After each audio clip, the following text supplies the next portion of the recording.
నిర్మల్ జిల్లాలోని అంతర్గత రోడ్లు డ్రైనేజీ వ్యవస్థ సరిగ్గా లేక ప్రజలు ఇబ్బందులు పడుతున్నారు. ఈ నేపథ్యంలో త్వరలో కేంద్ర ప్రభుత్వం ద్వారా అమృత్ 2లో జిల్లా మున్సిపాలిటీని చేరుస్తామని ఎమ్మెల్యే ఏలటి మహేశ్వర్ రెడ్డి అన్నారు.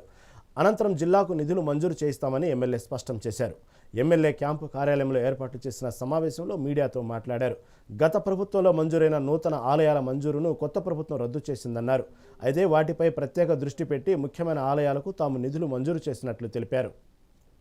మార్కండేయ స్వామి టెంపుల్, లక్ష్మణ్ చెంద, కంజర్లో హనుమాన్ టెంపుల్, చామన్పల్లిలో హనుమాన్ టెంపుల్, పుట్టపల్లిలో ఎల్లమ్మ టెంపుల్, దిల్వాల్పూర్లో బీరప్ప టెంపుల్, దిల్వాల్పూర్లో మార్కండేయ టెంపుల్, బ్రహ్మంగారి టెంపుల్ దిలాల్పూర్లో, చిట్యాలలో నరసింహస్వామి టెంపుల్, డ్యాంగాపూర్లో పెద్దమ్మ టెంపుల్, గాజులపేటలో చిలకల చిన్నమ్మ టెంపుల్, రామరావుబాగులో హనుమాన్ టెంపుల్, బుధవార్పేటలో అభయాంజనేయ టెంపుల్, అదే మాదిరిగా లోకవేల్మలో భీమన్ టెంపుల్ అన్ని కలిసి 13 ఈ రోజు మళ్లీ మంజూరు తీసుకురావడం జరిగింది.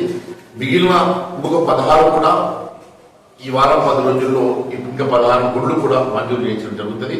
మొత్తము దీంతో 29 గుళ్ళు మరి ఈ నెల లోపల పూర్తిగా మంజూరు వస్తాయి. మిగిలినవి కూడా మరి ఖచ్చితంగా ఇంకొక నెల రోజుల లోపల మంజూరు చేయిస్తామని చెప్పి తెలియజేస్తున్నాను. వర్షాలు వచ్చినప్పుడు నీళ్ళన్నీ కూడా స్టాగ్నేషన్ అయ్యి ఎక్కడెక్కడ ఇళ్లలో వస్తున్నాయి కాబట్టి ఈ వర్షం నీళ్లను ఒక ఛానల్ ద్వారా చెరువులో కూడా మురికి కాకుండా ఎస్టీబీలు పెట్టేసి శుద్ధి చేసి ఆ నీళ్లు పంపించే విధంగా కేంద్ర ప్రభుత్వం 42 కోట్లు కూడా మంజూరు చేసింది.